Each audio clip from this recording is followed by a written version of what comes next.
சிவாய நமஹ. முப்போதும் திருமேனி தீண்டும் ஆதிசைவர்கள் குலத்தில் சுந்தரமூர்த்தி சுவாமிகளினுடைய வழிவழி தோன்றல் திருவான்மையூர் அடியாருக்கு அடியன் சந்தோஷ் திருமேனி சிவாச்சாரியார். நெக்ஸ்ட் ஜென் நேயர்கள் அனைவருக்கும் அன்பான வணக்கம். வரக்கூடிய செப்டம்பர் மாதம் 2025 பார்த்தீங்க அப்படின்னா அற்புதமான பல நல்ல பலன்களை தரக்கூடிய நல்ல மாதமாக வருதுங்க. குறிப்பாக புரட்டாசி மாதம் அப்படிங்கிறதும் ஆரம்பிக்கிறது இந்த மாதத்தில்.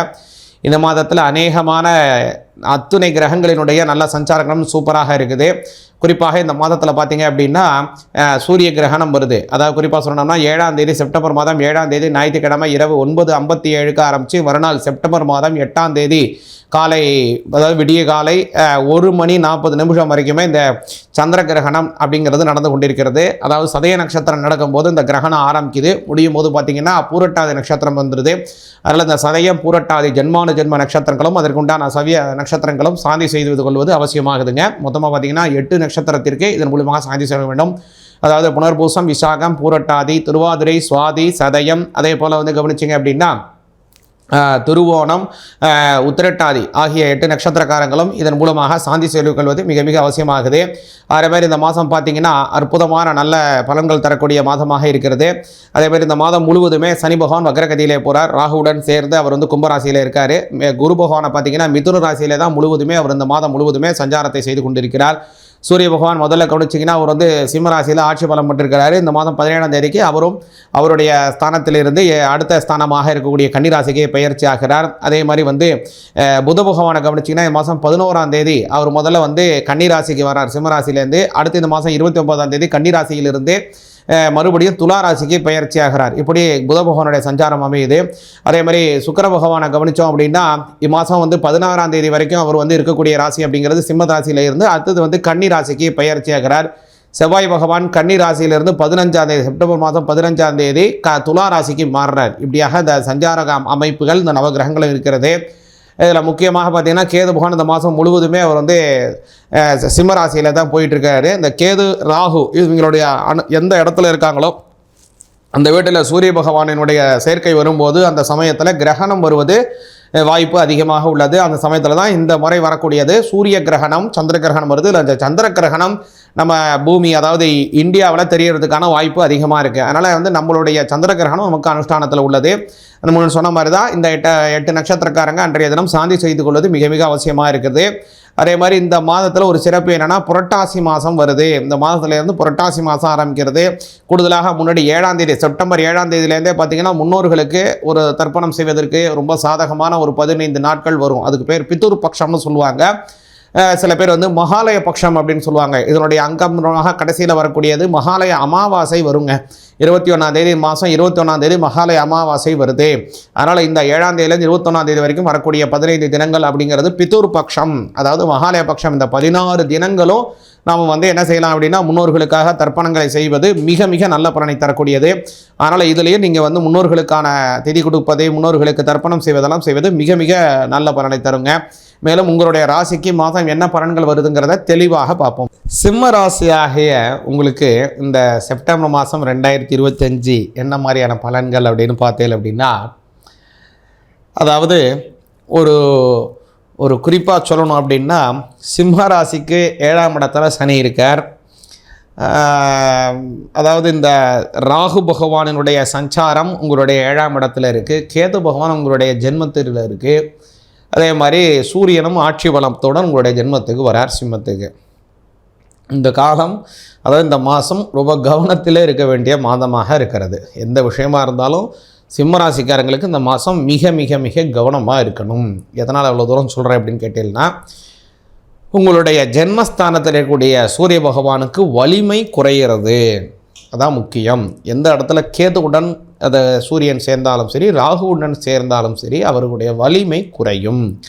அதாவது ஒரு பிளாக் ஸ்பாட்டில் அடிக்கக்கூடிய ஒளி எப்படி திரும்ப வராதோ அது மாதிரியான ஒரு சூழ்நிலை.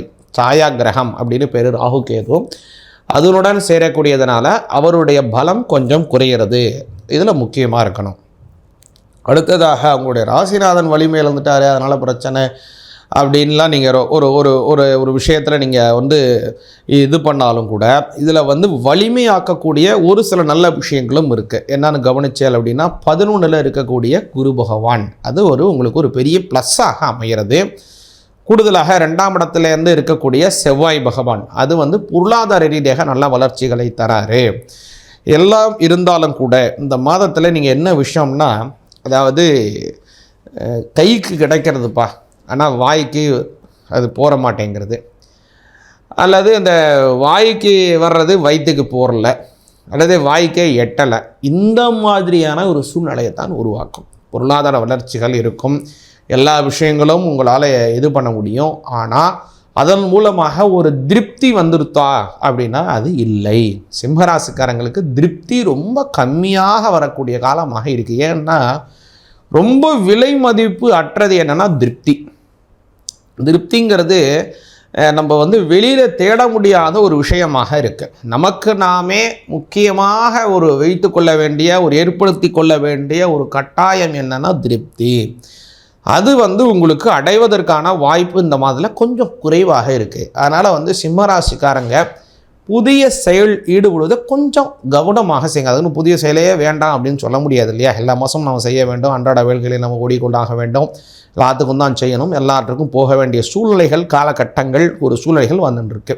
அப்போது இந்த சமயத்தில் ஒரு புதிய செயல் தொடங்க போகிறேன், அல்லது ஏதோ ஒரு விஷயத்தை ஆரம்பிக்கிறீங்க, ஒரு நடைமுறைப்படுத்த போகிறீங்க, ஒரு விஷயத்தை மாற்ற போகிறீங்க அப்படின்னா சிம்மராசிக்காரா 1க்கு 2 முறை யோசிங்க.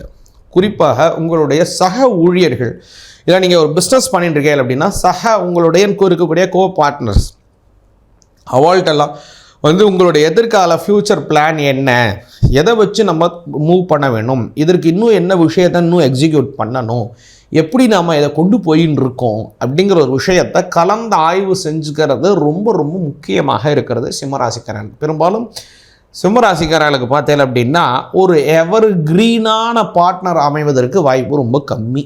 அதாவது தொழில் ரீதியாக ஒரு பார்ட்னர், நல்ல பார்ட்னர் எப்போதுமா இருந்துகிட்டே இருக்கிறதுக்கு வாய்ப்பு கொஞ்சம் கம்மி சிம்மராசிக்காரங்களுக்கு. அப்படி அவங்க ஒரு பார்ட்னர் அமைந்தாலும் கூட அவள் ஒரு சைலண்ட் பார்ட்னராக தான் இருந்துருப்பாள். அவளில் ஒரு ஆக்டிவ் பார்ட்னராக இருந்தா அப்படின்னா சிம்மராசிக்காரர்களுக்கும் அவளுக்கும் ஒரு சுமூக உறவு ஏற்படாது. 2 பேரும் குறிப்பிட்ட காலத்தில் பிரிந்து தொழில் செய்ய வேண்டிய சூழ்நிலைகளை ஏற்பட்டிடும். அதனால் சிம்மராசிக்காரங்களுக்கு இந்த சமயத்தில் ரொம்ப கவனம் ஆயிருங்கோ. அடுத்ததாக கவனிச்சிங்க அப்படின்னா இந்த மாதத்தில் ஒரு கிரகணமும் வர்றது. இந்த கிரகணம் வரக்கூடிய காலத்தில் நீங்கள் வந்து சிவபெருமான் வழிபாடு செய்யுங்கோ. கிரகணம் முடிந்தவன் மறுநாள் 8ஆம் தேதி போய் மறுபடியும் சிவபெருமானுக்கு சில அர்ச்சனைகள், அதற்கு உண்டான முக்கியமாக அந்த கிரகண பரிகாரத்துக்கு உண்டான அர்ச்சனைகள் தனியாக இருக்குது. அதற்கு உண்டான அர்ச்சனையை சிவபெருமானுக்கு செய்ய வேணும் சிம்மராசிக்காரங்க. அதே மாதிரி பார்த்தேன் அப்படின்னா உங்களுக்கு முன்னாடியே சொன்னேன், ஒரு பெரிய நல்லது, ஒரு பெரிய ப்ளஸ் உங்களுக்கு குரு தான். அவர் வந்து 11ஆம் இடத்துல அருமையான இடத்துல உட்கார்ந்துட்டுருக்கார். உங்களுடைய முக்கிய ஸ்தானங்கள் 5ஆம் இடத்தை பார்க்குறார், உங்களுடைய 7ஆம் இடத்தை பார்க்கிறார் குரு பகவான். அதனால் குரு பார்த்தால் கோடி நன்மை அப்படிங்கிறது வாக்கியம். அதனால் உங்களுக்கு பிடித்தமான மகான், அல்லது உங்களுக்கு பிடித்த ஒரு பெரியோர் யாரோ, அல்லது உங்களுக்கு பிடித்த ஒரு ஞானி யாரோ, அவர்கிட்ட இந்த மாதத்தில் ஒரு நாள் அவரை போய் தரிசனம் செய்துட்டு வாங்க, அவருடைய பேச்சுகளை கேட்டுட்டு வாங்க. இது மாதிரியான விஷயங்களை நீங்கள் ஏற்படுத்தி கொண்டேன் அப்படின்னா வாழ்க்கையில் ஒரு நல்ல முன்னேற்றம் அமையும். அதே மாதிரி வந்து மகான்களினுடைய தரிசனம், உங்களுக்கு பிடிச்ச சுவாமியார் யாரோ, மகாஜி மகா சுவாமிகளாக இருக்கலாம், அல்லது வந்து இந்த சீரடி சாய்பாபா, சத்ய சாய்பாபா, இது மாதிரி எந்த மகானை உங்களுக்கு பிடிக்குமோ அந்த மகானை போய் தரிசனம் பண்ணிட்டு வாங்க, நல்ல பலன் கிடைக்கும். சிவாய நமக.